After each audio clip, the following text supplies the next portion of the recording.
This is called Paper Sun, the inspiring story of Tyrus Wong, immigrant and artist, written by Julie Leung and illustrated by Chris Sasaki.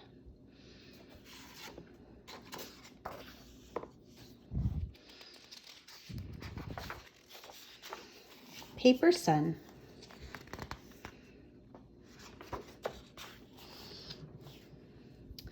Before he became an artist named Tyrus Wong, he was a boy named Wang Gangyao, who traveled with his father across a vast ocean to America, clutching a bundle of papers in his hand.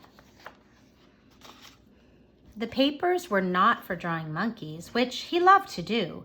They were papers describing the life of another Chinese boy whom Gangyao was pretending to be. He had to memorize every word. In 1919, Chinese immigrants were not allowed into the United States unless they could prove they were citizens of high status, a scholar, a merchant, a business owner, or the child of such a citizen. So the boy's father pretended to be a merchant named Luk Git. Wang Gangyao became his son, Luk Tai Yao. He was now a zijai, a paper son. Every night, the boy studied the answers to the exacting questions. What are the names of the families who live in your village? Who is the leader of your district? How far is it to the next village? The immigration officials will ask me the same questions and compare our answers to make sure you are my son, his father said. If they do not match, you will be sent back and never see Gamsan. Gamsan means gold mountain in Cantonese. That was what the Chinese called America because of the opportunities there.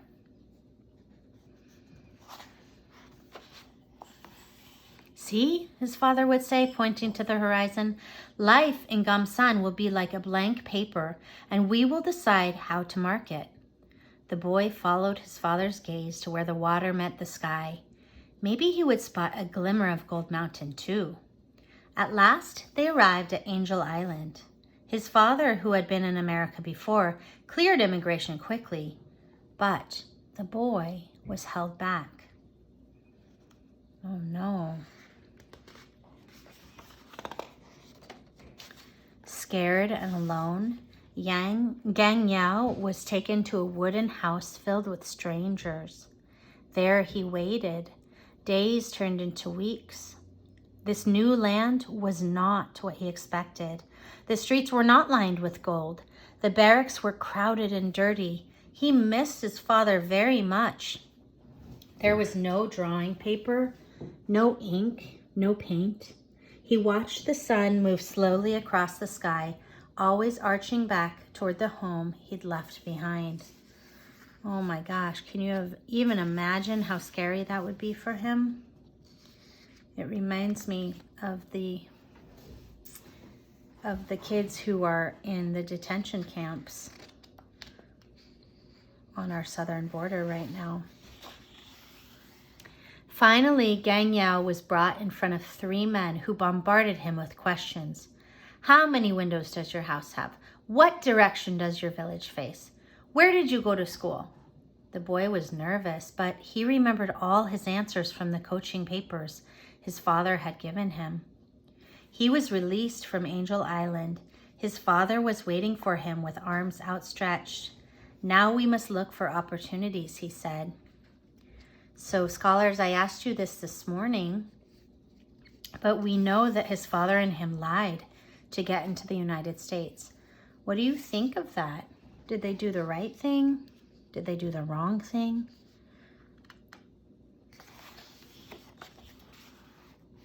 At school in Sacramento, Wang Gangyao was given a new name by his teachers, a name that combined his real name and his paper name. Tai Yao was Americanized to Tyrus Wong. Tyrus did not like school.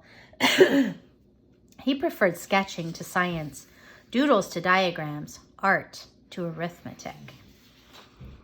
Tyrus's father had been well educated in China, but to be a Chinese immigrant was to be a servant, a laundryman, a waiter.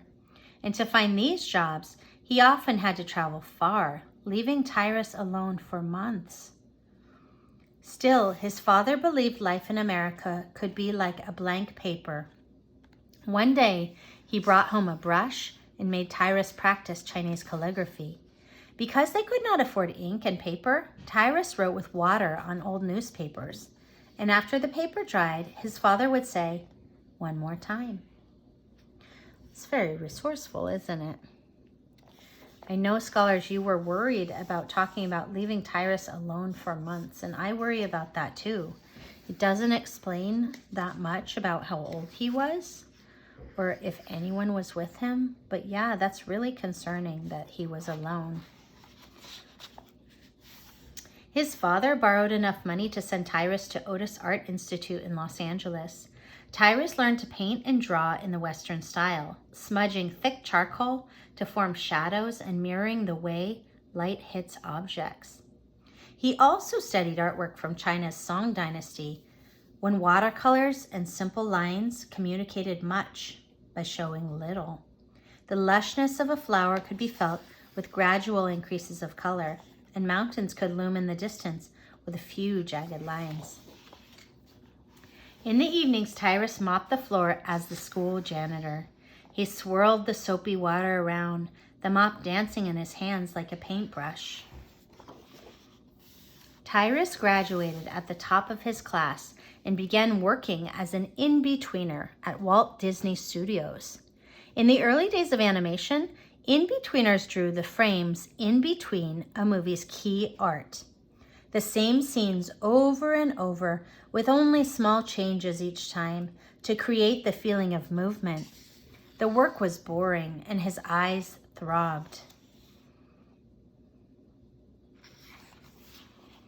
One day, Tyrus heard that Disney was making a movie called Bambi about a young deer who must learn to survive without his mother.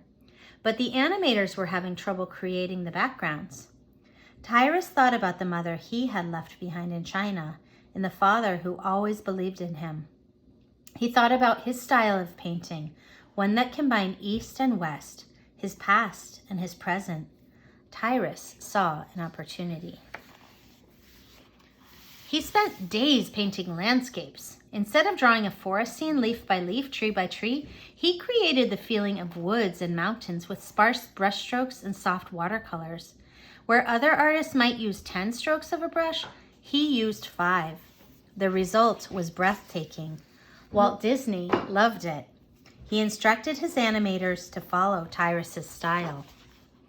Bambi became a groundbreaking film. Audiences and critics gushed about the art, how it communicated so much by showing so little, how you could almost smell the mossy green of the woods and hear the rushing water of the brook.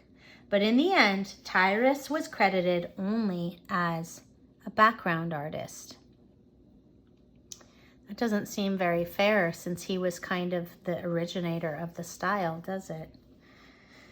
Walt Disney Studios fired Tyrus after an employee strike, even though he did not participate. It would be many years before the world saw Tyrus Wong for the artist that he was.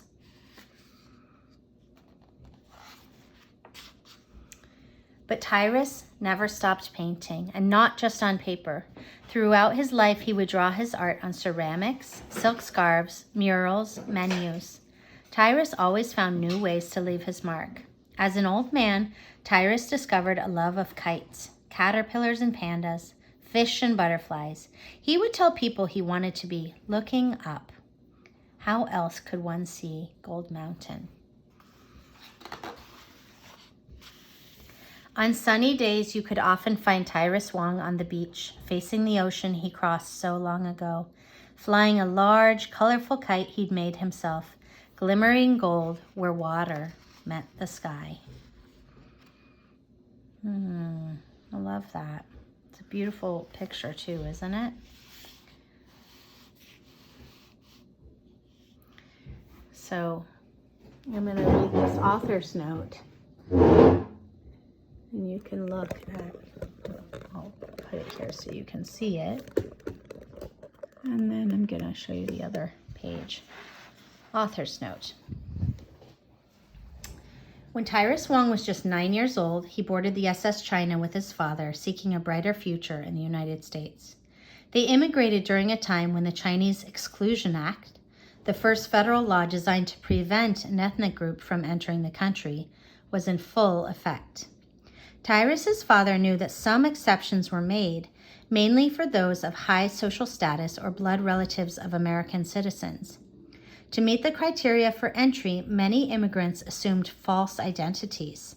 Forged papers that raised someone's status or falsely documented family ties to Americans were sold at a premium price, creating a black market for paper sons and daughters. From 1910 to 1940, over 170,000 Chinese were processed through Angel Island Immigration Station outside San Francisco Bay. An estimated 80 to 90% of them were paper sons and daughters, among them Tyrus Wong and his father. From those humble beginnings, Tyrus would go on to graduate from Otis Art Institute with honors. In a time when most Chinese immigrants worked as manual laborers, this was no small feat. In 1938, Tyrus got a job at Walt Disney Studios as a lowly in-betweener. When Disney began creating Bambi, Tyrus saw his chance and impressed Walt Disney with a series of magnificent landscape paintings. Promoted to inspirational sketch artist, he spent 2 years illustrating hundreds of scenes that would influence every part of the motion picture, down to the music and special effects. In the film's credits, he is listed merely as a background artist, despite his much larger role. His art direction, inspired by his knowledge of Chinese art, would in turn inspire a generation of American animators. After Disney, Tyrus continued to work in Hollywood, illustrating scripts and storyboards for over 2 decades at Warner Brothers. He also painted ceramics, holiday cards, magazine covers, scarves, and menus. And after he retired, he discovered a passion for kite building. In 2016, Tyrus passed away at the age of 106 after a lifetime of creating art. I first learned about Tyrus Wong through his obituary in the New York Times. He was one of the preeminent Chinese-American artists of our time, and yet I had never heard of him. Growing up the only child of immigrants, I had very few picture books available to me about the accomplishments of fellow Chinese Americans, much less artists. I wanted to change that for future generations. My own parents immigrated to the United States from a village just 40 miles away from Taishan, where Tyrus and his father were from. In our families, I see the same resilience and ability to thrive in a new country that did not welcome them. Despite the lack of recognition throughout his career, Tyrus Wong always found a way to express himself through art. His story reminds us that immigrants, wanted or not, leave an essential mark on the masterpiece that is this nation. I want to read you the illustrator's note too. Tyrus Wong has been a huge influence on me as an Asian American artist working in animation and illustration. I still remember being captivated by Tyrus's impressionistic work on Bambi and how the atmospheric brushstrokes brought the sights, sounds, and smells of the forest to life in my childhood imagination. Throughout his career, Tyrus drew inspiration from within. He remained honest to his craft and his Eastern heritage, paving the way for more widespread acceptance of Asian American artists. His story encourages me to never stop creating, and I hope his work is cherished for many future generations. So I want to show some of these pictures. So this is Tyrus's immigration card. Oh my gosh, he was so cute. And then this is Tyrus in the front, this one right, pictured with his schoolmates in 1923. And then this is Tyrus posing for a Venus watercolor pencils advertisement in 1953.